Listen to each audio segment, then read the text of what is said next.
Il-Partit Nazzjonalista sejjaħ l-ingaġġ ta' Saj Mizzi, il-mara tal-Ministru Konrad Mizzi ma' Malta Enterprise bħala l-aktar livell baxx ta' nepotiżmu. L-ingaġġ tal-mara tal-Ministru Mizzi domina l-aġenda politika tal-ġurnata b'kummenti minn żewġa il-Ministru Konrad Mizzi, reazzjoni tal-Partit Nazzjonalista u stqarrija ta' Malta Enterprise. Kien il-Ministru Mizzi li filgħodu wieġeb sensiela ta' mistoqsijiet tal-ġurnalisti li fihom ipparaguna l-ħatra ta' martu Saj ma' kariga ta' ambaxxatur.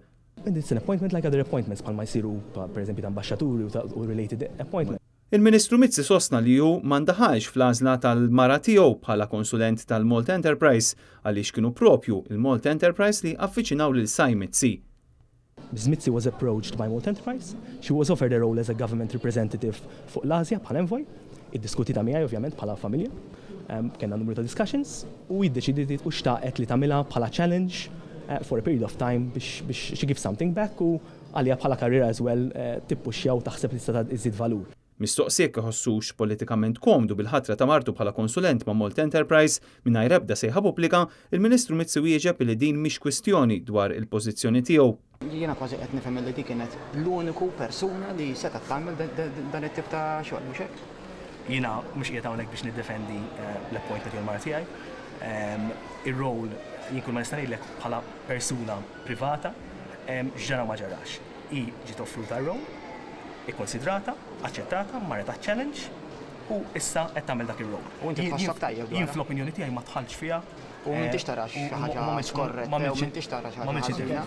M'intix tara xi ħaġa ħażina, komdu biha il-pożizzjoni. Mhux hekk? Qed nifhem tajjeb? Jiena kull met ngħid huwa li ġiet offruta role, she accepted that role and she's keen to do a good job.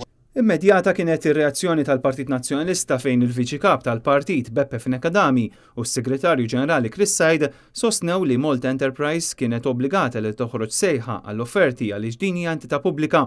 Il-Viċi Kap Beppe Finekadami sostna li Malta Enterprise għandhom diversi mistoqsijiet xi jwieġbu.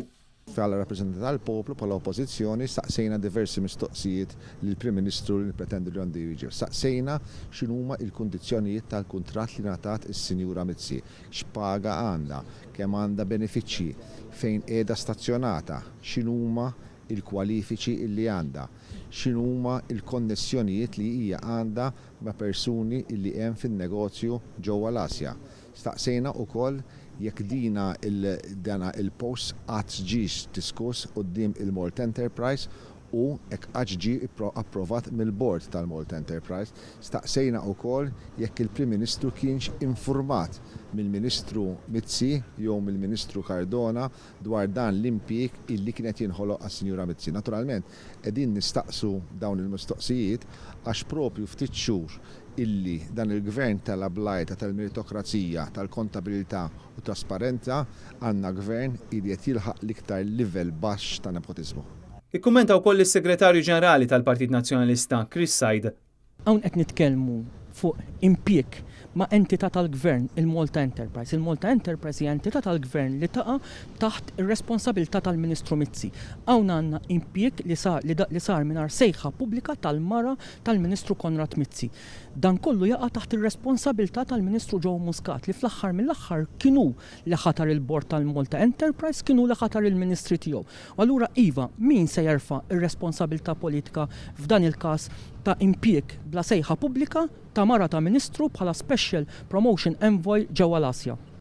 Wara l-konferenza tal-aħbarijiet mill-Partit Nazzjonalista, Malta Enterprise irreaġixxiet u konfermat li Saj Mizzi kienet impjegata mingħajr sejħa pubblika.